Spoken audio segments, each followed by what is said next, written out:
Present on admission indicators. There are 4. There's a Y, an N, a U, and a W.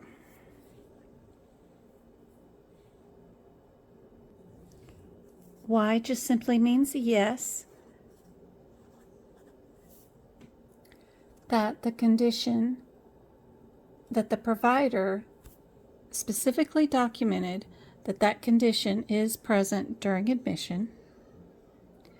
N is no, and that just means that no, that specific condition is not present during admission. U means unknown or unclear.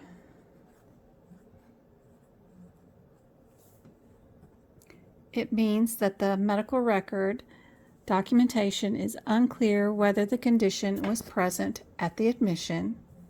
And finally, our W.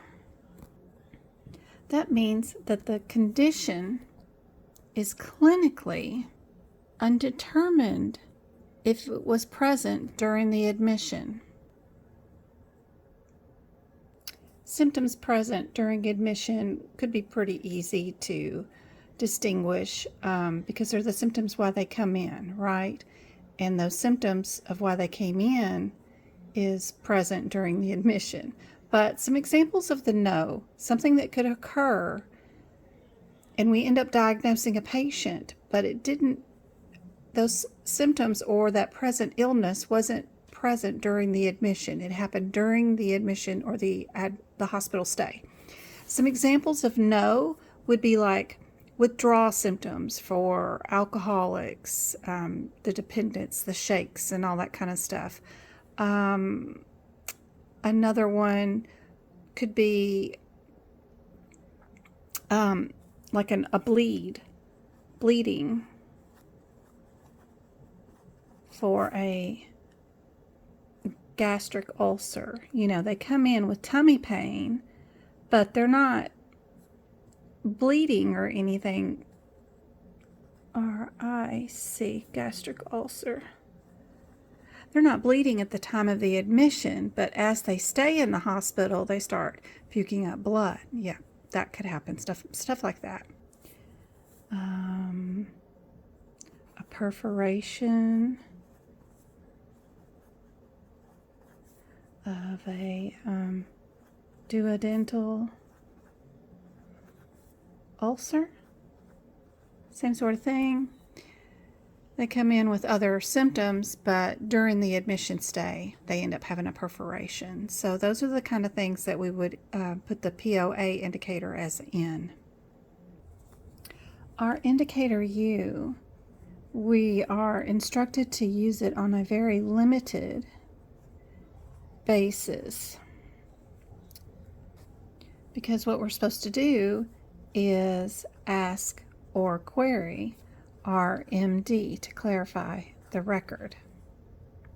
If it is unclear, we need to ask the physician to fix their record. Now, if they're a physician who's traveling, who is no longer in the area and they've moved on to another hospital, it's going to be impossible to query the physician. So if they've documented, documentation is unclear, then we can utilize it, but it should be in a very limited manner. Some medical cases can be quite difficult and overwhelming, and it's clinically undetermined whether things are present at admission. So like we might have a known person who does have alcohol problems. They come in for like an appendix rupture, something like that, and they end up having their appendix taken out, but during their hospital stay, they end up with a bleeding gastric ulcer.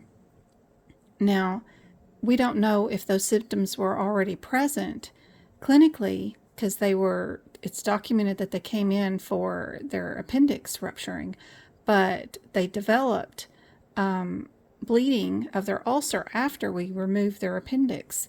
No telling whether it's all related to their alcoholism or not. Lifelong use of alcohol can be really bad on the body, and it could have contributed to all this, but clinically there's no way to determine whether that was all related or not, and that's where we could use RW.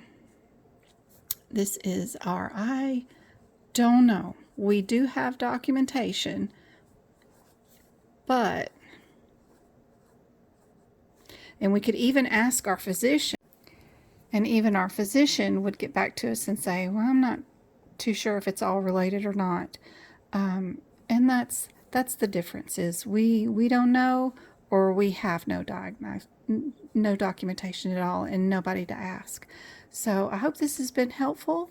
This is a little outside the scope of CPC and more into one of our specialties like CCS or COC, but hopefully this information helps for anybody out there taking some of those specialty exams. I hope this is helpful, and if there's any other subject that you would like me to go over, please comment below and let me know.